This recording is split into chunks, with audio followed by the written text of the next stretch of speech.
What's up, guys? Welcome to the Viva La Grid podcast, episode 2, Australian Grand Prix pre-race edition.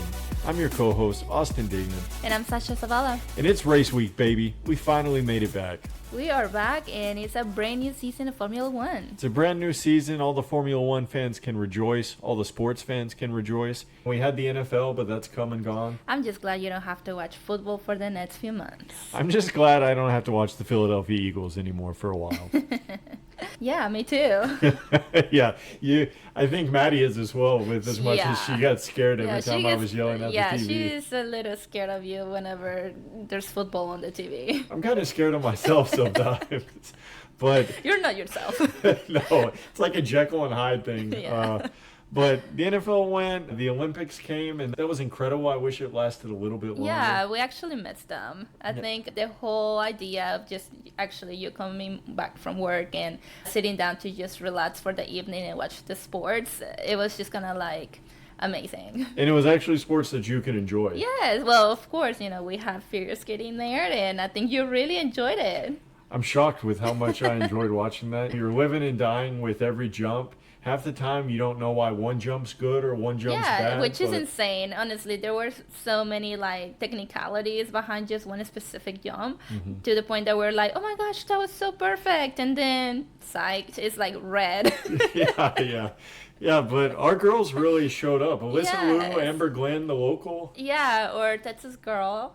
I mean, her routines were absolutely incredible, full of power. She was just insane on the ice. And of course, Alyssa coming back from literally just retiring from the sport that she has done her whole life, retiring super young and then taking a break and then coming back and literally just winning gold. That is absolutely incredible. It was remarkable. It was a lot of fun to watch. I didn't think we were going to be able to beat the Japanese girls, but American resilience always shows through. It always shows. So for sure, I need to do a shout out to all the women athletes out there. You guys literally did amazing and brought in all the amazing medals. So shout out to you guys. Yeah, shout out to all the Olympic athletes out there. It was an incredible spectacle, and I just wish it occurred more often. And with that, let's talk about Formula One. Can you believe a brand new season is here? It's crazy that we're already in a new season. I think it's probably going to be one of the most chaotic ones yet, given the new regulations, given that nobody really knows who's going to be great, who's sandbagging, who might actually just suck. So it's going to be exciting. Yeah, so before we move on to any technicalities for this podcast, I need to talk some chisme over here. What's chisme? Well, it's gossip, babe. Well, we watch a fair amount of reality TV, so...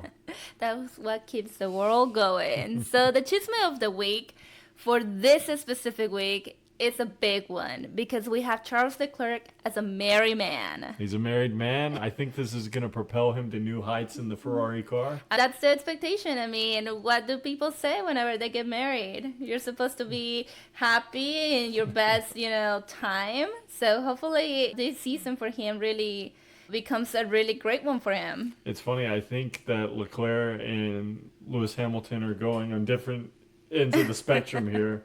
Well, we don't know that just yet, but let's just keep going with this amazing wedding that happened in Monaco. I think it on Saturday. Saturday we had the news that magically just came out on social media with this incredible picture of Charles Leclerc and Alexandra literally just in this incredible Ferrari. Yeah, I barely even noticed them. I was just pretty much looking at the car the entire time. Of course, just like a man. But anyways, Alexandra has officially changed her name on Instagram. She is now Alexandra Malena Leclerc. And it really sounds really good. It has a nice ring to it. Yeah, it does. But like you said, all you could look was just at that specific Ferrari. So that is an incredible car. It is a 1957 Ferrari 250 Testarossa.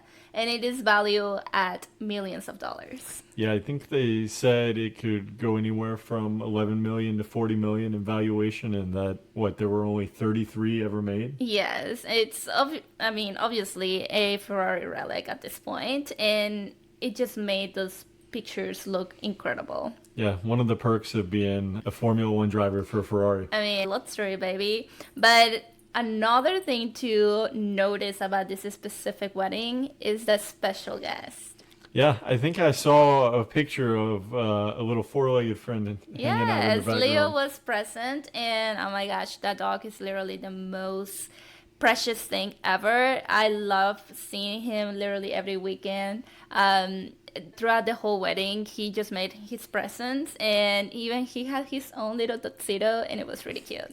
He's usually one of the most popular figures on Formula One social media when you always see him walking around I the mean, paddock. he's a little model. He knows he's cute. He just passes, and he has like this cute little face that just makes him look like he's always smiling. So, one picture that I saw was basically the cake picture, and they made a little replica of him, and it had a little scratch on the cake, and it was just really like perfection.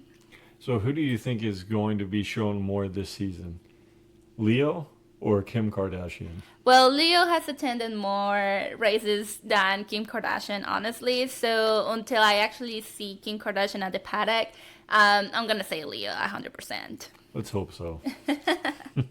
But before we move on from this wedding, I just want to do a big shout out to Alexandra because she looked absolutely amazing. The whole wedding was honestly, I mean, it is a courthouse wedding and the civil wedding, and her dress itself was absolutely incredible. And I cannot wait to see how the big wedding is going to be. If this one was literally so magical, how the big wedding is going to be. Yeah, I imagine the guest list is going to be pretty lucrative, and overall the wedding is going to be probably pretty extravagant. Yeah. So, in other news, we also have this very talked about partnership that is moving on or is changing the way we're watching Formula One. Yeah, it's going to be incredible. Now the rights of Formula One are going to be on Apple TV, so no more having to either go to ESPN or go to F1 TV. If you've got an Apple TV subscription, you'll be able to watch all the races. They've also collaborated now with Netflix, which is really exciting. Yeah. Not only are we able to watch Drive to Survive on either Apple or Netflix, but the Canadian Grand Prix is going to be shown live on Netflix. Yeah, which I mean, that is be something awesome. that Netflix has been working on, just kind of bringing those live events. And hopefully, this one is going to be really good for them, specifically just because, I mean, everybody in the world probably has a Netflix account. So I think Formula One is really hoping to reach more people out there to become fans. And this is a really good way to do it. Another thing that I wanted to point out, away from just having this change from ESPN and Netflix and all of these platforms, is the fact that now, do we need both platforms? Do we need to now have Apple TV and Netflix? And I mean, what about the other fan base? Do they still have to watch this where else? Yeah, no, Because in this economy, it's just a lot. I know you're wanting me to get rid of ESPN so we have less sports to watch, but we got to have it all. I've got the Bundesliga Yeah, with to what watch. money? Hey, we'll Hey, make if you it guys, work. anybody out there, streaming platform, if you want to sponsor us, please reach out. We can't get rid of ESPN. There's too much sports on there. Obviously, you like your Netflix shows. Well, yeah, and Bridgerton. Monarch's back on Apple, so I know that's another one of my shows. and now that Formula One's there, it's not like we're getting And rid there of that goes her wallet. one. Yeah. But one thing about F1 TV is the fact that you could see all of this like runs and from previous races and all of Right. this The like full data archive, and yeah. everything. That's like a big loss. Well, I don't quite know how the presentation's going to be for Apple. So until we get there, let's not count them out. I feel like with their design and with the presentation, Apple usually goes above and beyond. I just got a new iPhone. I was an Android guy for the last few years, and Welcome. I switched back to an iPhone. And how did I go this long? Why was I just? Why was I living In the denial. way I was?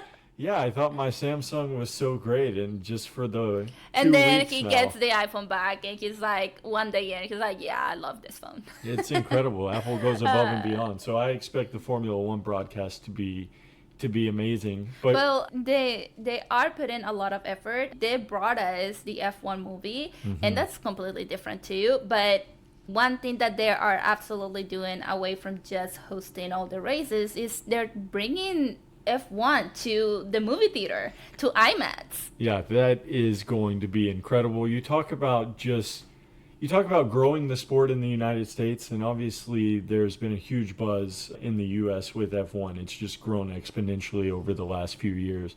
But now being able to go watch Formula One in IMAX, that's going to be insane. Well, didn't we said we went to the movies not long ago, but we went to see Avatar, Yeah, and we went in to 4D. see it in 4D, and we said, can you imagine actually like seeing one of the F1 races on 4D? It would be like you're in the car. Well, at that point, I'm like, what exactly would be the movements? Like, are we gonna be feeling air coming through our face, or is it just gonna be really loud? What is going to be the experience of 4D? But we're not there just yet. We're in IMAX.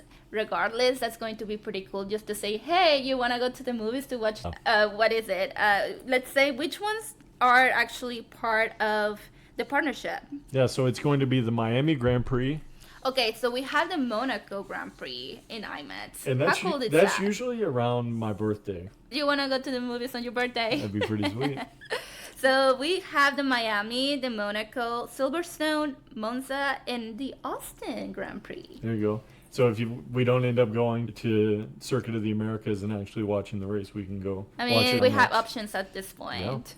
So you just mentioned actually that through all of these efforts, it's obviously to gather a bigger audience, a bigger fan base. And I think through the years that we've been fans, we completely have seen that it has grown to the point that, you know, when we went to Austin, we were just hooked on Drive to Survive, and then we're like, okay, this sounds amazing. We started watching the races, and then to the point that it was not even like at the beginning of the season. It was kind of like middle to yes, and last third. yeah, and you decided, hey, you want to go to the Austin Grand Prix. They have one just in Austin. So we're like, yeah, let's go. And you got tickets right away. And then after that, we figured out that the whole like hotel situation was a little bit more tricky. But we ended up finding a hotel not too far from the track. But in the past few years, at least in the past 2-3 years, it's been super hard to find hotel within Austin limits to go to this race. Yeah, getting the tickets is only half the battle. Yeah. And now you're going to be paying substantially more for your hotel than you even are on the tickets. Yes. And so I think when we initially went, we bought the tickets and thought the hotel would be easy. And we were pretty fortunate. Yeah.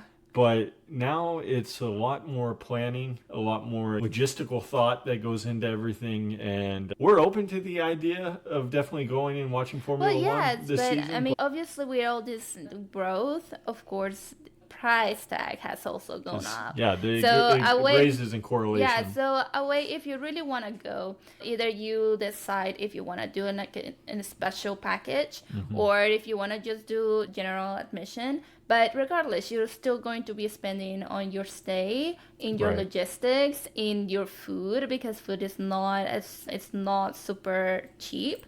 And then it really depends if you're gonna be there the whole 3-day weekend or if you're just going for the race day. So yeah, it is a little expensive, but overall we had a great time, and I'm not saying that you're not gonna have a great time, because honestly it really is an incredible experience. Yeah, it's a great experience.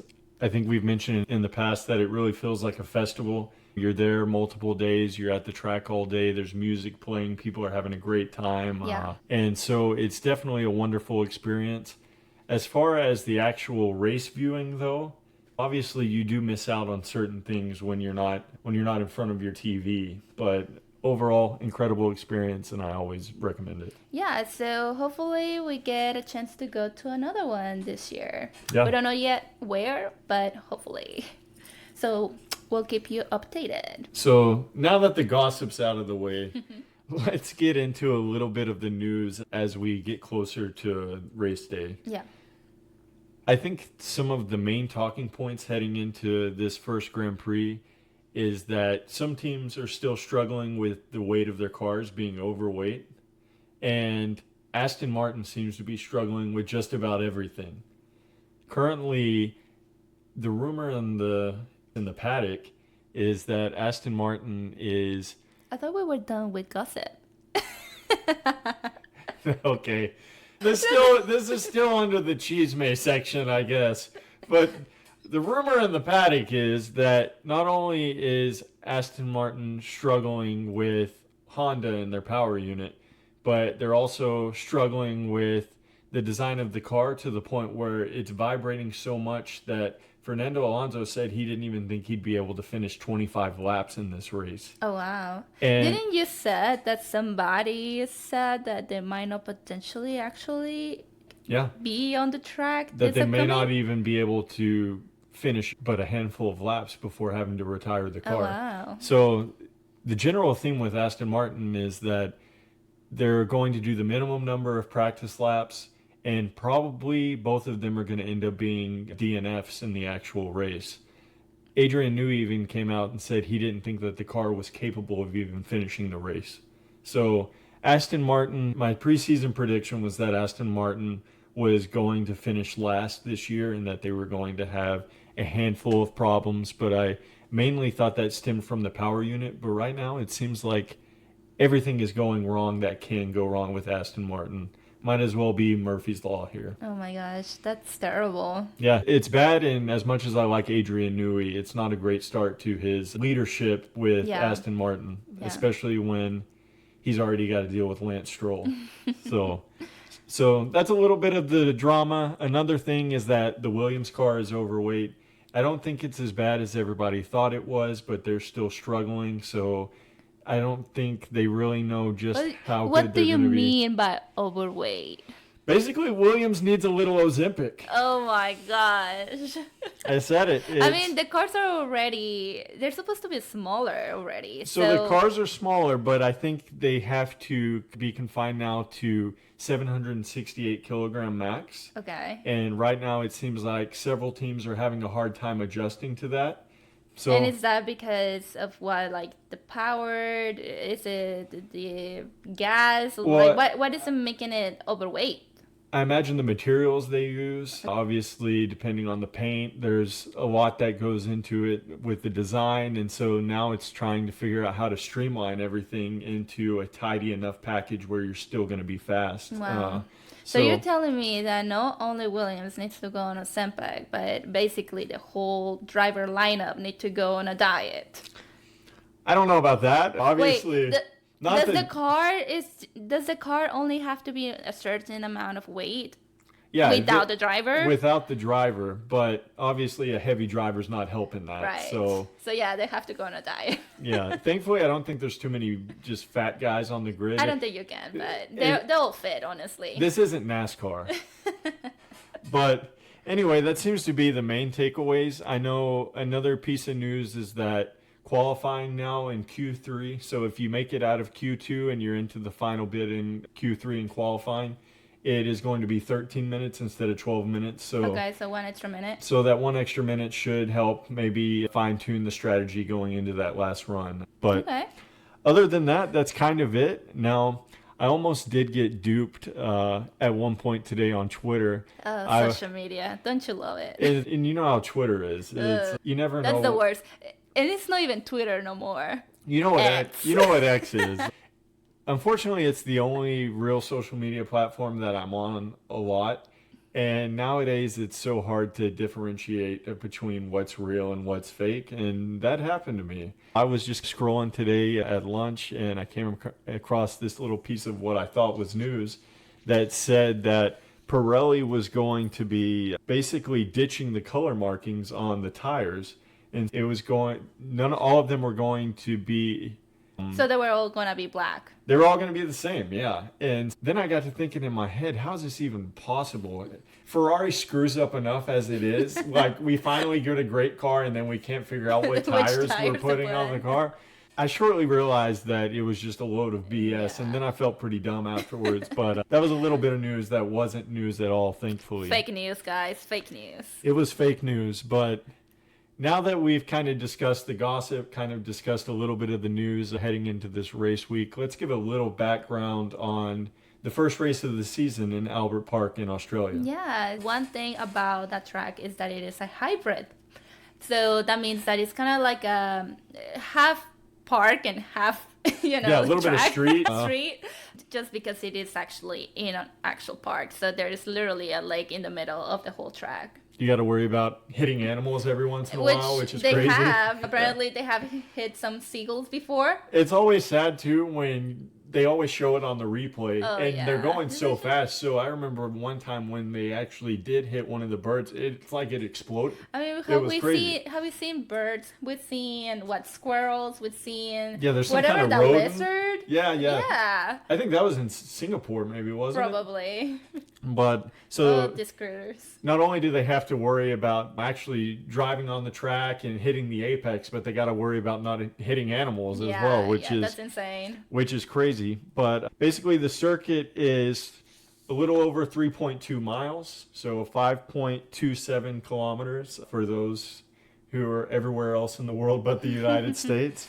And it's known for high-speed straights, tight corners, and ultimately it's been a really good track to kickstart the Formula One season, and Formula One has gone to it quite often to start the year. Yeah, and a fun fact is that this track is probably one of the, I don't want to say the oldest, but it's been around since 1985 as an actual Grand Prix for Formula One. Yeah, I think it was originally started in 1928 as the Australian Grand Prix before it was Formula One. I think with Formula One, it's been there since 1985, ultimately moving to Albert Park in 1996. Yeah, this will be the 30-year anniversary. Yeah, and surprisingly, it's always the first race of the season. Yeah, and it's usually a great one. It kind of sucks for us in the United States because of the time.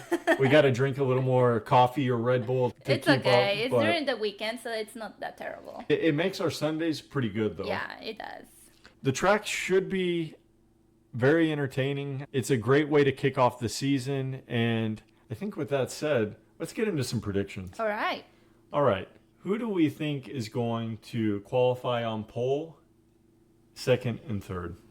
All right. Taking our last podcast conversation into consideration, I'm going to say that George Russell is on P1. George Russell on pole. Yeah. Okay. Then I'm going to do Max. Okay. I like it. And then I'm going to do... Let's do Lando. Okay. Very interesting. There's a lot of Ferrari hate. I completely forgot about Ferrari. Leclerc just got married. He's a new man. Doesn't even put him on pole. It's okay. It's okay. You can put him up there. I plan on it. There you go. In P1, Charles Leclerc qualifying on pole, followed by George Russell. Okay. And then Max Verstappen. All right. So Leclerc, Russell, Verstappen are my top three in qualifying. All right. Now, since this is a bit of a Spanish podcast, I wanted to introduce who we think is going to win the race, and we've called that El Jefe of the Week. El Jefe of the Week. That will be the boss of the week. And honestly, guys, I think at this point, I'm just going to keep throwing you some random words in Spanish to the point that at the end of the season, you guys are going to know how to speak Spanish. Maybe I'll be able to speak Spanish by the end of this season. Well, actually, it's been at least 10 years since we've been together. And yo hablo un poco de español. There you go. No hope is completely lost. We'll get there. I just need to take a few more trips to Mexico. There you go. But okay, so El Jefe of the Week. So the champion for this specific Australian Grand Prix. So if you're picking Russell to be on pole, how much confidence do you have that he's actually going to win the race? Those are completely different things. Like, we know things can happen. We don't know how those cars are going to run. Yeah, Especially reliability is going to be a big thing in this first for race. all we know, it could be like a whole, like, everybody crashes at the same time. Okay. We don't know. I mean, that has happened before. But, okay. Let's say that El Jefe of the Week would be, who should I give it to? That is so hard. Last year in Australia was Lando, correct? Yeah, and you have Lando starting I don't third, have so him up there. However, should I give him the title again? hey, these are your predictions. Okay, no. Somehow I'm being a Mercedes fan. So let's keep George up there. Okay, George Russell, El Jefe of the Week. Yeah. And to finish out your podium. All right. Speed 2. Let's do Charles Leclerc. Oh, okay, so Leclerc's not starting in the top 3 for you, but he will He find could be his... 4, and That's then true. he makes it all the way there. I mean, Okay. it's not that hard. So Okay. let's do P2. And then P3. I mean, you have to put freaking Max up there. You cannot, like, not give him a podium. Yeah. Okay, so you're going George Russell, Yes. Leclerc, Yes. and Verstappen. Mm-hmm. I mean, that's pretty good. All right. Starting the season strong. My El Jefe of the Week is going to be Leclerc. Okay. I think he's going to take pole. I think he's going to win the first race of the season. And like I said, I did pick 2 winners, 2 drivers champions this year, but I do think Charles Leclerc and Ferrari are back. So Charles Leclerc, married man, also El Jefe of the Week. All right. In second, in P2, I'm going to go with George Russell. Okay. We're not that far. It pains me. I've never been a big Russell fan, but I think the Mercedes is going to be a very tidy package, and George Russell P2. For P3, I'm going with Max Verstappen. Yeah. It's hard for me to ever root against Max. We don't know just how good the Red Bull is going to be. Russell kind of indicated today that he thinks that Red Bull were sandbagging in the second testing. Okay. But we don't really know. That's the beauty of this season. I think Red Bull is known for literally not, like, showing what they got. There's a little bit of always. gamesmanship Yeah, there. so we don't know how the car actually, like, is right now. So we're about to see. The season starts literally in a few hours. So yeah, I mean, we're ready for the new season. It's going to be fantastic. So that leads us to the next category here. The No Manches Bold Take of the Week. So who is going to underperform? Underperform. Okay. Or I guess shocking it could be overperforming as well. Yeah. So Either one.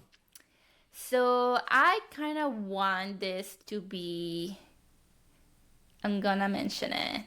Okay. I want Checo Perez. He's in the points? Yes. Wow. Cadillac first race and Checo was in the points. Yes. You're not a homer at all. I don't think it's too crazy of a prediction. The thing is, we don't really know.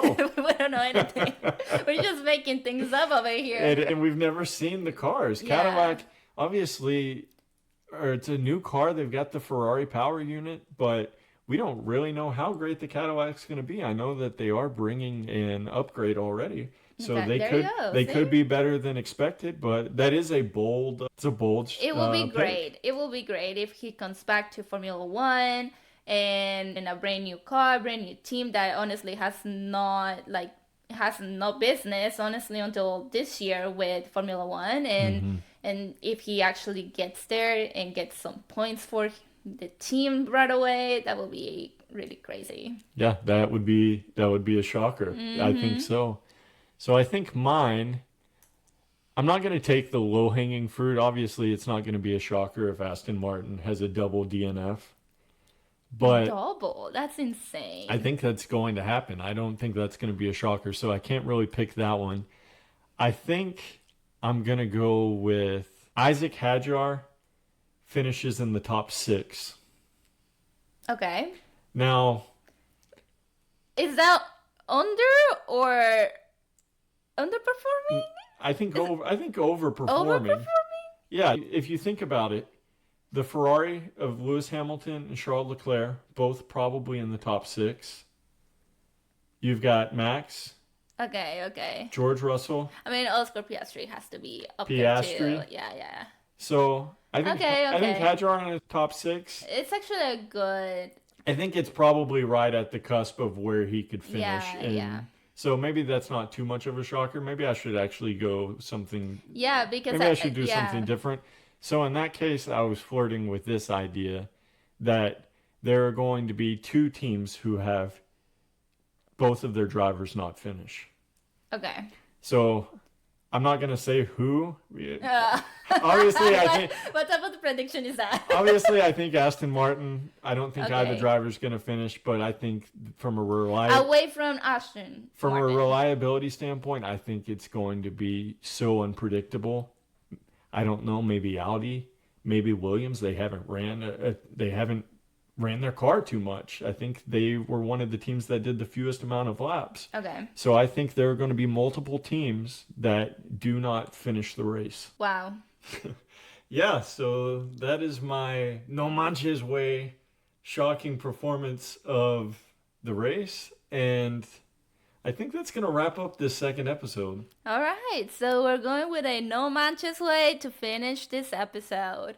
So if you were all the way over here right now, thank you so much for listening to Viva la Great podcast. Please follow us at any social media that you might have: Instagram, Facebook, Twitter, TikTok, all the jazz. We hope you enjoyed this podcast, this episode. I think it was a little bit better, more entertaining than the previous episode. Not as dry. Definitely shorter. Shorter for sure. And we hope to keep them as short as possible just to keep you updated of what's going on. So yeah, that's it for today. And we cannot wait to see what this upcoming race has in store for us. It's going to be crazy. It's going to be chaotic. And I can't wait to talk to you about what happens.